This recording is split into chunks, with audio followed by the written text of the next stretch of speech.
Hello and welcome to the Daily Climate Show. Coming up in the next 10 minutes. Chronically underfunded and overlooked, a new report from the UK's climate change watchdog warns that the UK is underspending on climate change adaptation. A giant mountain of sludge full of dead animals and plastic bottles is being removed from a lake in Serbia. Environmentalists say it's not on.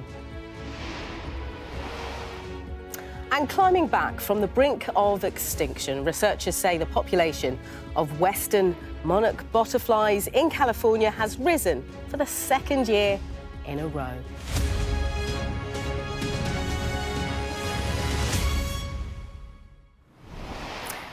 Hello and welcome to the Daily Climate Show, where we track the changes to our world and investigate some of the potential solutions to the climate crisis.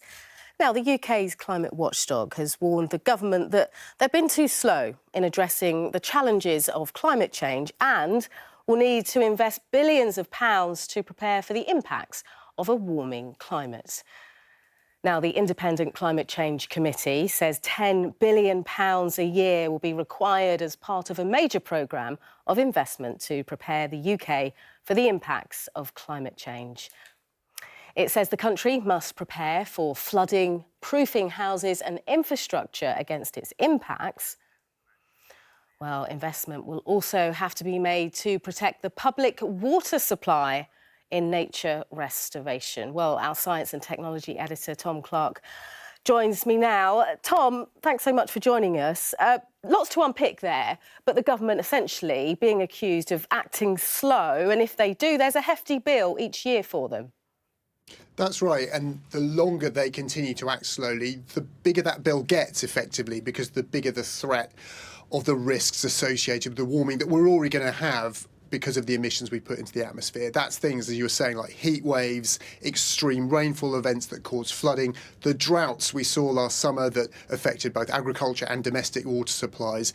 And those things need to be addressed. Big spending on infrastructure, on flood defences, on buildings that the government has to tackle. Now, the report said there's a clear plan from government when it comes to cutting our carbon dioxide emissions through their net zero strategy. Even though there's still things lacking in terms of implementing that, at least there's a clear direction of travel. They're saying in this report there just isn't that same level of engagement or planning to do the adaptation piece. How are we going to cope with the warming we've already got? And there are some big sort of ticket items on here. Let me just rattle a few. The report identifies about £1 billion a year we need to carry on spending on flood defence. That's every year. £0.7 billion to improve the public water supply, make it more resilient to those drought events we talk about and those stormy events when sewage gets discharged into rivers. About £1 billion a year to retrofit housing to make it better insulated against heat, as well as staying warm in the winter. We need to protect against heat waves. Office of National Statistics, by the way, estimated a few weeks ago that maybe up to 3,000 people died due to the summer heat wave we recently had.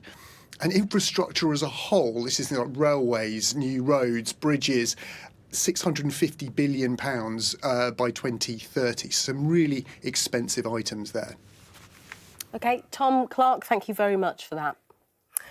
Well, let's take a look at some of the day's other climate news for you now. And construction machines are being repurposed to clear tons of waste clogging the Potpet Lake in southwest Serbia. Now, the problem spans decade and stems from a lack of environmental protection over riverside landfills. Now, take a look at this. 10,000 cubic metres of waste has been pulled from the river in the last year. Environmental activists say tough action is needed now on people and companies dumping waste in the lake, which is against the law. Well, new research has shown that planting more trees could reduce the number of deaths during heat waves. A European study found that planting trees can lower temperatures in cities by almost half a degree in the summer by preventing human-made surfaces from heating up. Now, the Barcelona Institute for Global Health said a third of heat-related premature deaths could have been prevented by more tree cover.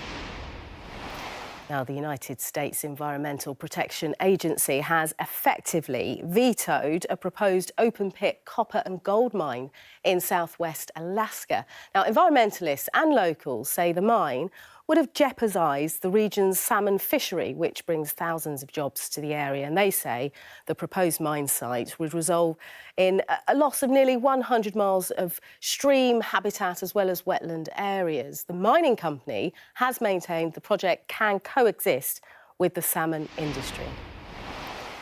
Researchers say that the population of butterflies wintering along the California coast has rebounded for a second year in a row. Volunteers counted more than 330,000 butterflies, the highest number of these insects counted in the last 6 years. But they warn that the population is still well below what it used to be, and this is from the effects of climate change, pesticides and the destruction of their habitat.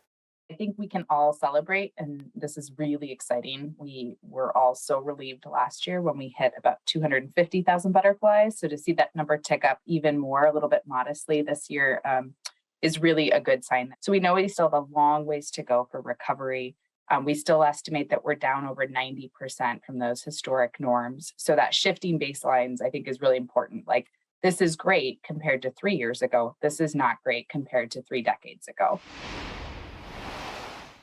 And before we go, we want your climate questions, anything that's ever mystified you about the environment or whatever you want to get to the bottom of. Scan the QR code on the screen right now. Send us your questions, which will be answered in the Climate Show with Tom Heap. And you'll be able to watch Tom's show on Saturday and Sunday at 3:30 here on Sky News. And if you scan the QR code on your screen right now, you can listen to this week's edition of Climate Cast. You can listen and subscribe now wherever you get your podcasts from. Well, thanks for watching. That's all from us today. Join us again on the Daily Climate Show at 3:30 tomorrow. Bye-bye.